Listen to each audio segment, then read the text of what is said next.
Mike Bohn here with Jon Anik. Moments after a insane UFC 311 win, Jon, new main event, Arman Tsarukyan out, back injury, Renato Moicano in against Islam Makhachev in the main event. The one time they don't have an official backup for these weigh-ins.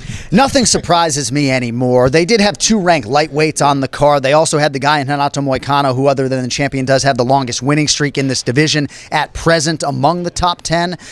Nothing surprises me anymore, though, bro. We're so conditioned to these circumstances. Peeling back the curtain, I got to go revoice the whole goddamn show right now. UFC 311 has a different title, so there's a lot more work to be done now. We have to rebuild all the formats. So from a live television standpoint, it's less than ideal, but I'm excited to see what Moicano can do with the opportunity, and hopefully Tsarukyan, whose back could be healed in a couple weeks, hopefully he gets the benefit of the doubt, because I do believe he is title shot worthy, and hopefully it'll come around again for him. Yeah, and Moicano, obviously you'd take this fight. I mean, given his age, where he's at in his career, it makes all the sense. But for Islam, this is the second time he's done this in his reign. He accepted Volkanovski 10 days notice, now Moicano 1 day's notice. What does this say about this champion who has a quote about this exact same thing up in the UFC Performance Institute? Well, that he's the best in the world, and I would go back to our fighter meeting with Umar Nurmagomedov yesterday, and he said if you are the champion at 135 pounds or 155 pounds, you need to be able to beat any man who can make that weight on that Saturday night. And if you believe you are the best in the world,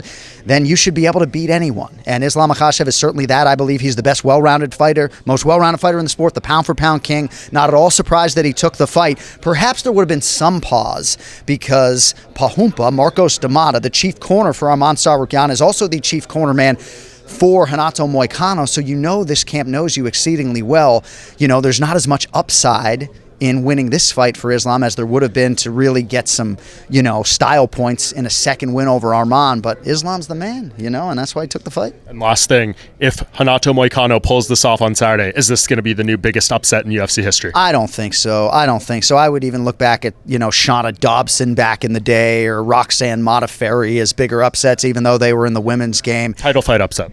Yeah, maybe. You know, the odds makers would suggest as much, but when I see Islam Makhachev as a minus 500 favorite against Arman Tsarukyan, I don't think he should be minus 1,000 against Renato Moicano. So I'm stopping short of saying Moicano's a live underdog, but I don't think the betting line should be that wide. Renato Moicano is primed. He is primal. He's in the best shape of his life, and stranger things have happened. We'll see what he can do. All right, Jon, get to work. Appreciate you. Got to go, voice. Thank you, buddy.